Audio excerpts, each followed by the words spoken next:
பூஜைக்கிது ஏற்றதென்று மலரை படைத்தான்.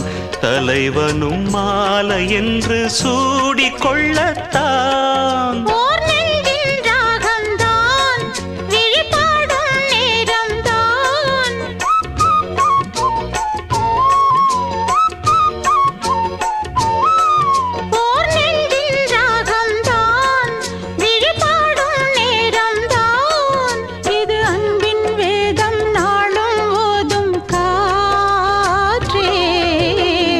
வைகை நதி ஓரம் பொன்மாலை நேரம் காத்தாடுது.